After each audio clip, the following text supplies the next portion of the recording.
अब धीरे धीरे कई लोग जो सत्ता में माननीय विधायक हैं उनकी नाराजगी खुलकर आएगी और 15 अगस्त स्वतंत्रता दिवस के पहले इस डबल इंजन की नकारा और निकम्मी सरकार से छुटकारा बिहार को मिल जाएगा और इस सरकार से स्वतंत्र हो जाएगी बिहार की जनता।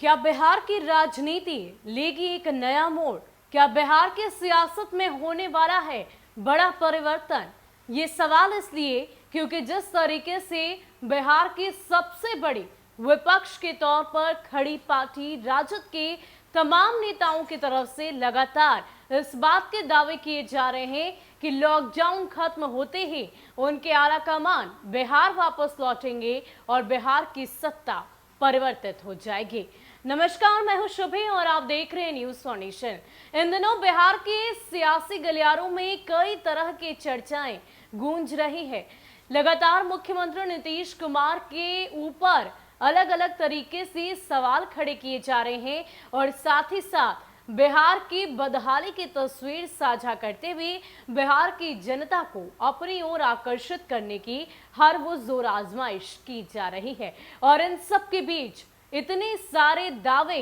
लगातार अलग अलग नेताओं की तरफ से, अलग अलग पार्टी के जो कार्यकर्ता हैं वो भी इस बात को एक सुर से अलाप रहे हैं कि बिहार में सत्ता जल्द ही परिवर्तित होगी। हालांकि इसमें कितनी सच्चाई है ये तो कोई नहीं जानता, लेकिन आने वाले वक्त में क्या बिहार की सियासत वाकई में पलटेगी, इसकी पूरी जानकारी हम आपको देने की कोशिश करते हैं। पहले आप आरजेडी के तमाम नेताओं के दावों को सुनिए। सबसे पहले अगर मृत्युंजय तिवारी की बात करें तो उनका कहना है कि बिहार में एनडीए की नैया डगमगा रही है और जल्द ही बिहार में सत्ता परिवर्तित होगा। और इतना ही नहीं, उन्होंने इस बात तक का दावा कर दिया कि 15 अगस्त को बिहार के मुख्यमंत्री के तौर पर तेजस्वी यादव की ओर से गांधी मैदान में झंडोत्तोलन किया जाएगा। अब ऐसे में आप इस बात का अंदाजा लगा सकते हैं कि किस प्रकार आरजेडी की तरफ से जैसे दावे किए जा रहे हैं,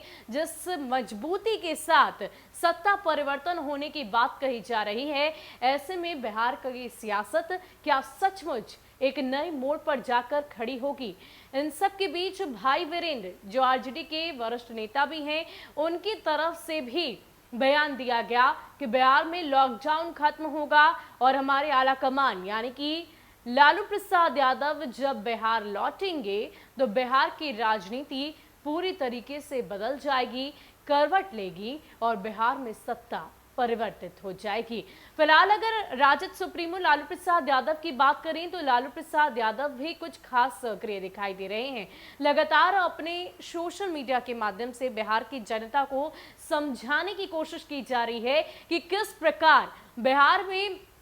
बदहाली है, बिहार सरकार ने किसी तरह की मदद उनकी इस आपदा की घड़ी में नहीं की है। ये पूरी तरीके से अपने सोशल मीडिया के माध्यम से राजद सुप्रीमो लालू प्रसाद यादव आए दिन बताने की कोशिश कर रहे हैं। एक तरफ जहां नीति आयोग की रिपोर्ट आई और उसमें बिहार सबसे फिसड्डी राज्य था, और ऐसे में इस तरह की तस्वीर, इस तरह की रिपोर्ट जब सामने आती है तो जाहिर सी बात है विपक्ष के हाथों तो रुख का पत्ता लग जाता है और इसका पूरा फायदा विपक्ष की ओर से उठाया जाता है। और यही कर रहे हैं राजद सुप्रीमो लालू प्रसाद यादव, उनकी पूरी पार्टी और साथ ही साथ उनकी पूरी फैमिली भी। चाहे हम उनकी 7 समंदर पार बेटी रोहिणी आचार्य की बात करें या फिर उनके बड़े लाल पूर्व स्वास्थ्य मंत्री रहे तेज प्रताप यादव की या फिर नेता प्रतिपक्ष तेजस्वी यादव की, ये सभी अपने सोशल मीडिया से इतने ज्यादा सक्रिय हैं और वो भी मुख्यमंत्री नीतीश कुमार के खिलाफ जो कुछ भी सामने आ रहा है, जिन मुद्दों को लेकर आवाज उठाई जा सकती है उन मुद्दों को लेकर आवाज उठाई जा रही है और हर वो जोर आजमाइश की जा रही है कि बिहार की जनता को अपने खेमे में लिया जा सके। हालांकि बिहार विधानसभा चुनाव की समाप्ति के बाद जैसे ही रिजल्ट की घोषणा हुई, उस दिन से लेकर आज तक इस बात के दावे विपक्ष की ओर से किए जाते हैं कि इस बार तो बिहार में उनके हाथों सत्ता जबरदस्ती छीनी गई है, क्योंकि जनता तो उन्हें ही चाहती थी, लेकिन कुछ घालमेल हुआ है। हालांकि इन तमाम बातों के बीच लगातार आरजेडी की तरफ से दावे किए जा रहे हैं कि लॉकडाउन की समाप्ति होगी, हमारे आलाकमान बिहार आएंगे और बिहार में सत्ता परिवर्तित हो जाएगी। इन सब के बीच अगर मांझी और सहनी यानी कि वीआईपी प्रमुख मुकेश सहनी और जीतन राम मांझी की बात करें तो इन दोनों को लेकर भी बिहार के सियासी गलियारों में खूब चर्चाएं हुई, और चर्चा हो भी क्यों ना, क्योंकि नाराजगी इनकी तरफ से लगातार इशारों में जाहिर की जा रही है और मुख्यमंत्री नीतीश कुमार पर सवाल भी इशारों में ही खड़े किए जा रहे हैं। एक तरफ उनके किए गए कार्यों की सराहना मांझी की तरफ से की जाती है, तो वहीं दूसरी ओर इशारों में ये भी कहा जाता है कि बिहार के जो स्वास्थ्य व्यवस्था है वो सही नहीं है और इस आपदा की घड़ी से आगे भी निकलने के लिए हमें मजबूती से अपने स्वास्थ्य उपकेंद्रों की बदहाली को बदलना होगा और अच्छी और मजबूत स्वास्थ्य व्यवस्था बिहार की जनता के लिए रखनी होगी। अब ऐसे में मांझी की नाराजगी को लेकर, उनके बयानों को लेकर एक तरफ पीएम मोदी पर सवाल करते हैं, फिर वीआईपी प्रमुख सहनी से अकेले में मुलाकात कर तस्वीरें साझा की जाती है और इन तमाम बातों को लेकर बिहार के सियासी गलियारों में खूब चर्चाएं हुई और विपक्ष की ओर से भी खूब चुटकियां ली गई। ये तक कहा गया, खुला ऑफर दिया गया कि आप चाहें तो हमारे खेमे में आ सकते हैं, आपके लिए हमारे दरवाजे हमेशा खुले हुए हैं। यानी कि इन तमाम बातों को अगर एकत्रित करें तो इस तरीके से आरजेडी के दावे करना कहीं गलत तो नहीं लगता, लेकिन